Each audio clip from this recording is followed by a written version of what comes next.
मित्रों नमस्कार। अभी 2 दिन पहले ही अचानक कर्नाटक सरकार का एक आदेश देखने को मिला,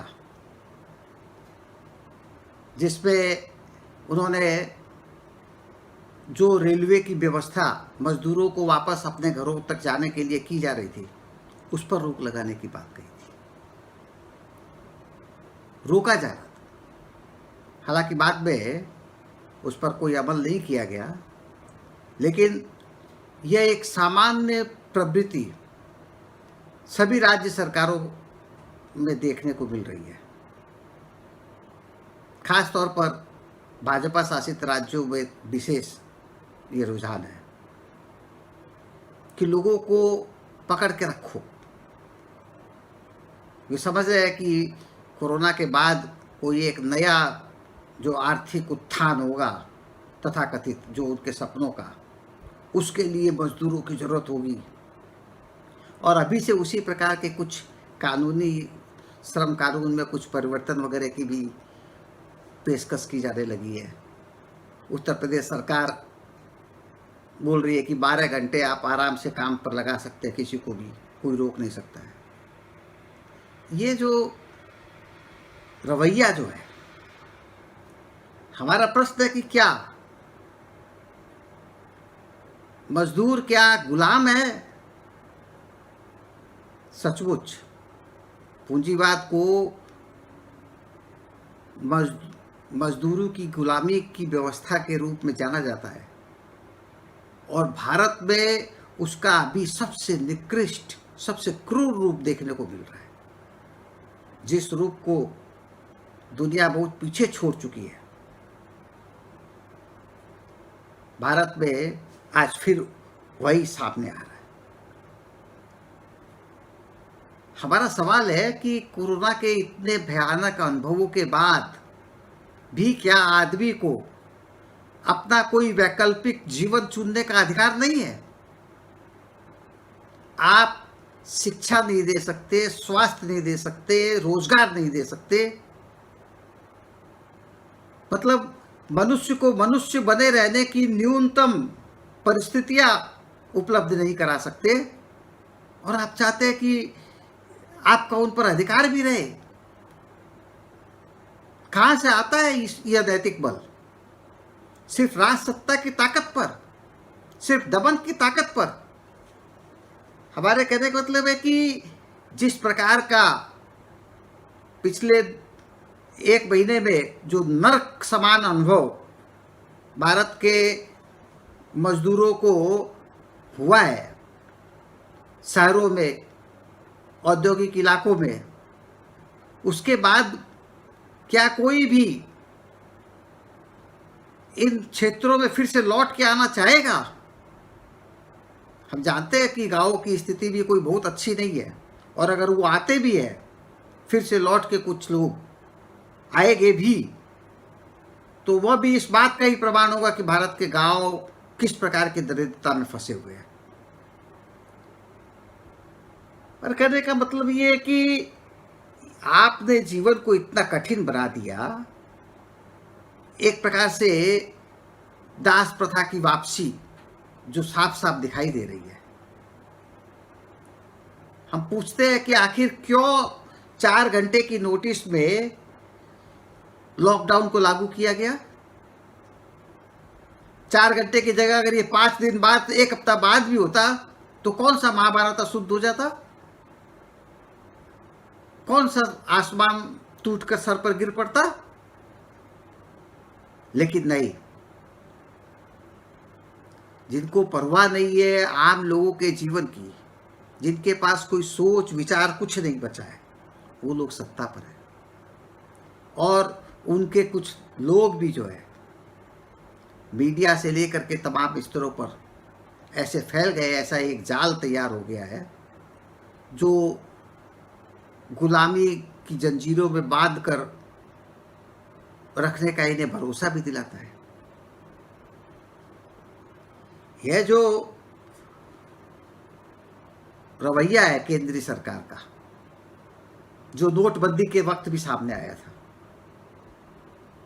पूरा पिछले पहले 5 साल मोदी ने नोटबंदी और जीएसटी की तबाही में बर्बाद किए, और अब यह एक प्राकृतिक दुर्योग आ गया, और इसमें भी किस तरह से लोगों के जीवन को बचा कर चला जा सकता था, इस पर सोचने की इन्होंने न्यूनतम भी जरूरत नहीं समझी।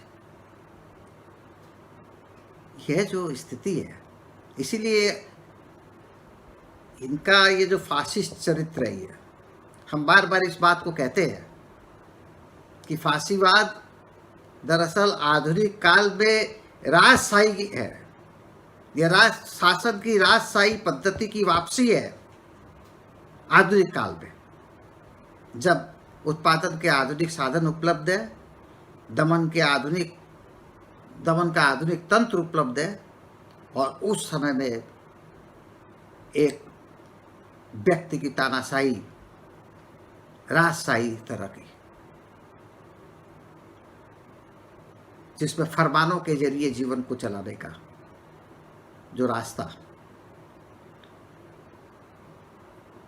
और हम देख रहे हैं कि जिस तरह से परिस्थितियां जो पैदा हुई है, जिस समय में कोरोना सामने आया था, ये वायरस सामने आया था, उसी समय बिल्कुल साफ था, जो भी इसके वायरस के बारे में कुछ भी वैज्ञानिक सोच समझ रखते हैं वे जानते थे कि ये तो प्रकृति में जैविक विकास की एक प्रक्रिया से पैदा हुई चीज़ है, जो मनुष्यों के शरीर में आधान करती है, और इसको इतनी आसानी से खत्म नहीं किया जा सकता है, और इसके संकेत बहुत पहले मिल गए थे इसकी चुनौती के भी। तो उन सब चीज़ों को समझते हुए इसके प्रति किस प्रकार का रवैया अपनाया जाए, किस तरह से इससे निपटा जाए, जिससे आम लोगों को कम से कम परेशानियां हो और एक प्रकार की इम्यूनिटी भी विकसित हो और एक इलाज की तरफ बढ़ा जा सके। उसी क्रम में एक समय के अंतराल के बाद अगर संभव हुआ तो कोई वैक्सीन वगैरह तैयार हो जाए, ऐसा कोई रास्ता अपनाया जाता। लेकिन नहीं, यहाँ तो कोरोना की मार के साथ साथ एक जीवन की आर्थिक मार का एक और सिलसिला शुरू कर दिया गया। और परिस्थिति क्या है? परिस्थिति ये है कि हमारे आज ही मैं देख रहा था, आज तक एक चैनल है, वो प्रचारित कर रहा है चिल्ला चिल्ला करके कि कोरोना से मौत का दंगल देखिए हमारे यहाँ। अब बताइए वो कौन से तत्व है जो इस प्रकार के मौत का जश्न मनाएंगे, मौत के दंगल का उपभोग करेंगे। जिस प्रकार के दृश्य मजदूरों के घर वापसी के जो आ रहे हैं, रेल से कट के पर गए लोग, और इस प्रकार की दुर्घटनाएं और भी नाना प्रकार की दुर्घटनाएं, भूख से मरना, चलते चलते थक कर दम तोड़ देना, लोग हजारों किलोमीटर की यात्रा पर निकल पड़े पैदल। यह तो दशा है आपके देश की, और उस पर न्यूनतम आप में संवेदना नहीं है। जगह जगह पुलिस दौड़ा रही है उन्हें। तो ये जो परिस्थिति है कि ये सोच के बाहर है। आर्थिक हालात तो हम लोग समझ रहे हैं, जहां जिस पतन पर चला गया है, लेकिन हम ये भी समझ रहे हैं कि इसका बड़े लोगों पर, पूंजीपतियों पर कोई प्रभाव नहीं पड़ने वाला है, कोई विशेष असर नहीं पड़ेगा, उनके जीवन पर कुछ असर नहीं पड़ेगा। तो मार्क्स की एक बात कि इस प्रकार के संकट आम लोगों, मजदूर के तो जीवन के अस्तित्व पर संकट पैदा कर देता है, लेकिन पूंजीपति के मुनाफे के पहाड़ में से थोड़ा सा कम कर देता है। आज आप देखिए शेयर बाजारों की क्या स्थिति है। जिस समय सारी आर्थिक गतिविधियां बंद हो चुकी है, उस समय में भी शेयर बाजार पूरी तरीके से अब एक बार थोड़ा सा चरमराने के बाद अब लेकिन स्थिर हो चुका है सारी दुनिया के शेयर बाजार। ऐसा क्यों होता है? जब किसी भी कारण से शेयर बाजार आर्थिक सूचकांक उसी हद तक रहता है जिस हद तक उसके साथ आम निवेशकों का जैविक संपर्क बना रहता है। अगर किसी भी कारण से यह जैविक संपर्क टूट जाता है तो शेयर बाजार का फिर अर्थव्यवस्था में क्या हुआ क्या नहीं हुआ इससे कोई फर्क नहीं पड़ता। फिर यह पूंजीपतियों का अपना जगत हो जाता है। और इस खास प्रकार के संकट के काल में दूसरों के पैसों को दबा करके रख लेना पूंजीपतियों के लिए और आसान हो जाता है, क्योंकि सरकार भी नहीं चाहती है कि और इस प्रकार का कोई आर्थिक संकट पैदा हो। और उल्टे जो है सरकार पर भी दबाव बना रहता है कि अगर ऐसा होता है, कंपनियां अगर डूबती है तो उन्हें बचाना पड़ेगा, क्योंकि आखिरकार उन्हीं के माध्यम से रोजगार का चक्र भी चलता है। हमारे कहने का मतलब है कि यह जो पूरा दुष्चक्र जो तैयार हो चुका है भारत में, जिसमें यहाँ का मजदूर, यहाँ का साधारण आदमी, आम आदमी, कम आमदनी वाला आदमी जिस प्रकार से एक हमेशा संकट की परिस्थिति में जीने के लिए मजबूर हो रहा है, यह इसके परिणति यह हमारे देश के लिए क्या होने वाली है इसकी कल्पना करना मुश्किल है। और एक ऐसी सरकार नोटबंदी कर दी, आम साधारण लोगों के घरों से सारे रुपए खींच करके ले आए और लगभग 2 महीनों तक जो है लोग बैंकों के सामने लाइन पर कतार में खड़े रह गए और इनके कान में जू तक नहीं रहेगी। एक ऐसी निष्ठुर सरकार। उसके बाद अचानक बिना अच्छी तरह से सोचे विचारे एक ऐसी जीएसटी की प्रणाली विकसित लाए जिसमें आज तक परिवर्तन चल रहे हैं लगातार, और जिसने सारे उद्योग काम धंधों को जो है गहराई से प्रभावित किया। तो इस प्रकार से मोदी ने अपने पहले 5 साल नोटबंदी और जीएसटी में बिता दिए, और अभी ये प्राकृतिक विपदा, और उसमें सबसे ज़्यादा जो है मार आम लोगों पर पड़ रही है। तो ये अगर भाग्यवादियों की भाषा में बात करें तो कह सकते हैं कि मोदी से शायद बड़ा अपशकुन हमारे देश के लिए दूसरा नहीं है। आश्चर्यजनक स्थिति है। अभी एक तस्वीर इन लोगों ने अपनी कैबिनेट की मीटिंग की जारी की, जिसमें सब प्रधानमंत्री सहित और भी मंत्री कुछ रंग बिरंगी पट्टियां बांधे दूर दूर बैठे हुए हैं।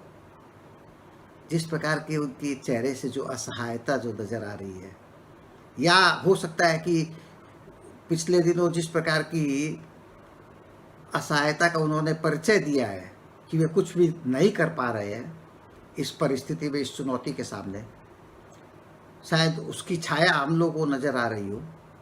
तो ऐसा लगता था कि जैसे कि किसी ने उन सबको जो है वहाँ बंधक बना के रख दिया है। सब चुपचाप चुप चुप बैठे हुए, मुंह लटकाए हुए,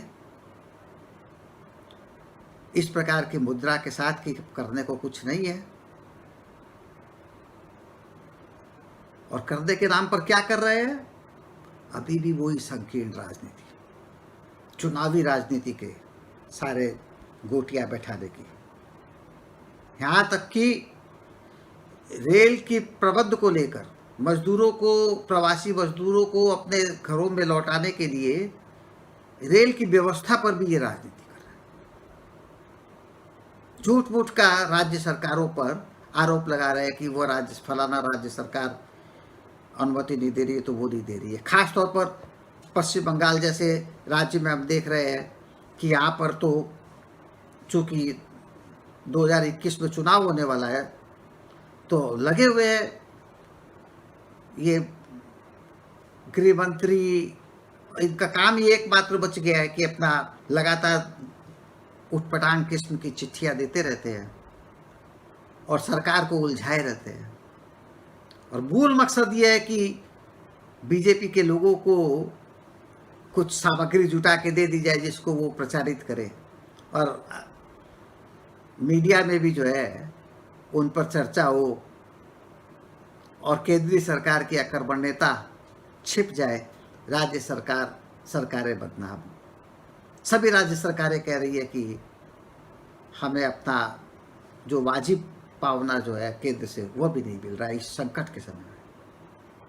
हमारे कहने का मतलब है कि जिस तरह से परिस्थितियों को गंभीर बना दिया जा रहा है और जो खिलवाड़ हमारे मजदूरों के साथ किया जा रहा है, उनके जीवन के साथ किया जा रहा है, वो अक्षम है। उससे कभी माफ़ नहीं किया जा सकता है। हम नहीं जानते कि यह अनुभव लोगों की चेतना में कैसे बदलेंगे। जिन आंदोलनों की प्रक्रिया के जरिए इन अनुभवों को संजोया जाता है, वे आंदोलन अभी नजर नहीं आ रहे हैं। लेकिन हम यह भी जानते हैं कि कुछ भी जो मनुष्य की अनुभूतियां जो है, वे उसकी चेतना में किसी न किसी रूप में, उसके चेतन अवचेतन में निश्चित तौर पर पड़ी रहती है, और इसका फल इन्हें भुगतना ही पड़ेगा। ये चल नहीं सकता है। ये समझते हैं कि हम ये करके वो करके अपनी चुनावी बैतरणी पार कर लेंगे, लेकिन वास्तविकता तो ये है कि अभी तक ये लगातार इस दूसरी बार चुन के आने के बाद भी जितने चुनाव हुए सब में हारते जा रहे हैं। इनकी नियति ये बुरी तरीके से हार रहा है, और इसके लिए ये अपनी हार को टालने के लिए, बचाने के लिए जितना हिंदू मुस्लिम करेंगे, जितना दूसरे प्रकार की गंदगी करेंगे, उतना ये बुरी तरीके से हारेंगे। आज सारी दुनिया में जिस तरह से भारत में जो विवेकहीन सरकार का जो नमूना इन्होंने पेश किया है, वो कल्पना के बाहर है। इसका कोई जवाब नहीं है, और यह जो है अंततोगत्वा कहाँ पर ले जाएगी परिस्थितियों को हम नहीं जानते। लेकिन हम इतना जरूर जानते हैं कि आम आदमी का मन आज सबसे ज़्यादा विक्षुब्ध है। इनके निकम्मेपन पर, इनकी संवेदनहीनता पर, और भी कुछ जो खबरें आ रही है कि जिस प्रकार से कोरोना की सामग्री को लेकर के व्यवसाय वगैरह की जो सूचनाएं पिछले दिनों आ रही है, ये सब जघन्य है। नमस्कार।